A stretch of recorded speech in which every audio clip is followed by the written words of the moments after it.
سب سے پہلی بات یہ ہے کہ اللہ کے رسول صلی اللہ علیہ وسلم نے فرمایا کہ جس کا آخری کلام لا الہ الا اللہ ہو وہ شخص جنت میں داخل ہوا۔ سبحان اللہ۔ ابو داؤد اور امام حاکم نے اس کو روایت کیا ہے۔ تو اسی لیے مرنے والے کے قریب بآواز بلند ترغیب کے لیے کلمہ پڑھنے کی تاکید کی گئی ہے۔ یہ اس کے لیے تلقین ہے۔ تلقین کا مطلب یہ ہے کہ اسے کہنا نہیں کہ کلمہ پڑھو، بلکہ اس کے سامنے جو ہے وہ کلمے کا ذکر کرنا تاکہ اس کے زبان پہ بھی کلمہ جاری ہو جائے۔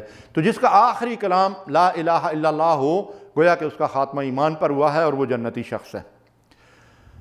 نبی صلی اللہ علیہ وسلم نے فرمایا کہ مومن کے حسن خاتمہ کی ایک علامت یہ ہے کہ موت کے وقت اس کی پیشانی پر پسینے کے قطرے نمودار ہو جائیں۔ امام ترمذی اور نسائی نے اس حدیث مبارکہ کو روایت کیا ہے۔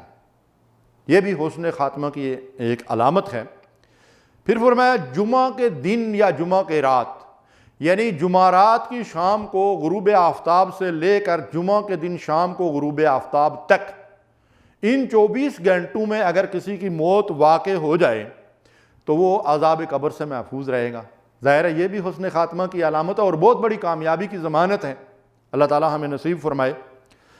اسی طرح رسول اللہ صلی اللہ علیہ وسلم نے جن لوگوں کو شہید قرار دیا اور فرمایا کہ میری امت میں شہداء کی بہت ساری اقسام ہیں۔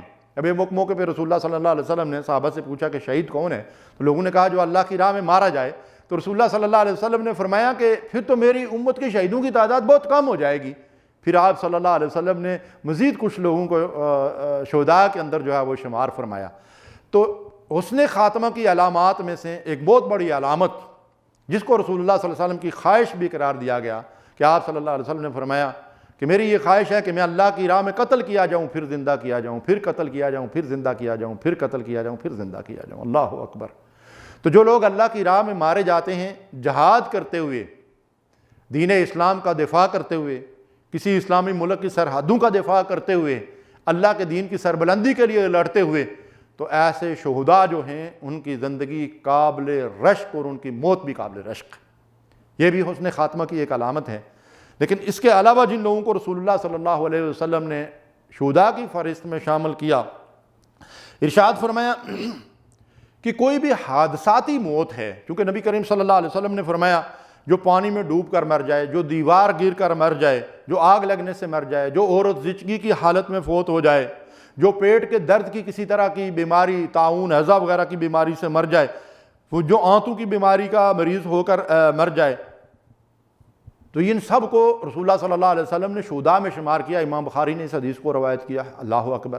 تو اس سے علماء نے یہ نتیجہ نکالا ہے کہ گویا کہ کوئی بھی حادثاتی موت ہو، جیسا کہ اس وقت گاڑیاں نہیں تھی، جہاز نہیں تھے، تو اب جو حادثاتی موت ہے اس کو بھی جو ہے وہ گویا کہ نبی کریم صلی اللہ علیہ وسلم نے یہ بشارت دی ہے کہ کسی بھی حادثاتی موت کے اندر جو ہے وہ مرنے والا وہ بھی گویا کہ شہداء کے اندر جو ہے وہ شامل ہے۔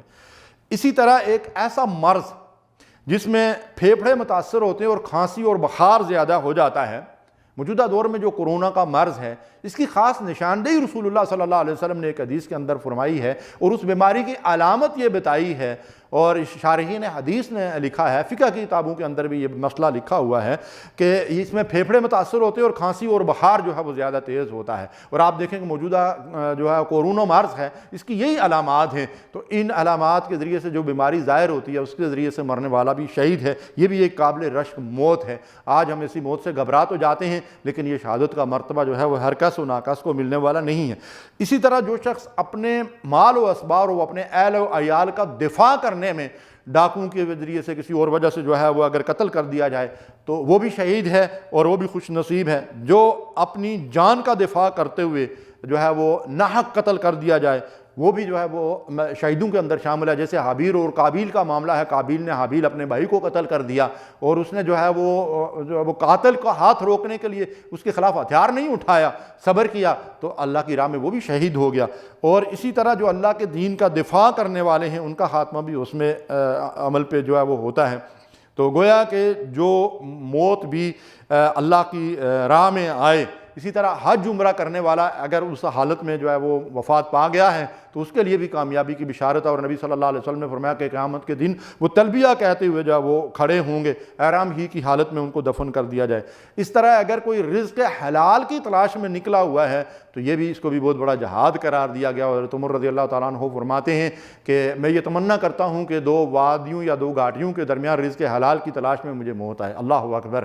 تو یہ بھی ایک بہت بڑی بشارت ہے، اگر ہم نے رزق حلال کے لیے اپنا گھر بار چھوڑا ہے، عزیز و اقارب کو چھوڑا ہے، تو یہ بھی بہت بڑا جہاد ہے، اس میں بشرطے کہ ہم حلال کی روزی کمائیں اور رزق حلال کما کر اپنے بیوی بچوں، بہن بھائیوں، والدین، عزیز و اقارب کو کھلائیں، اللہ کی راہ میں سے اس میں سے خرچ بھی کریں۔ تو اس راستے میں بھی اگر موت آ جائے تو انشاءاللہ یہ حسن خاتمہ کی علامت ہے، اور اللہ تبارک و تعالی ہمیں نیک اور صالحین کے ساتھ شمار فرمائیں گے۔ وآخر دعوانا الحمدللہ رب العالمین۔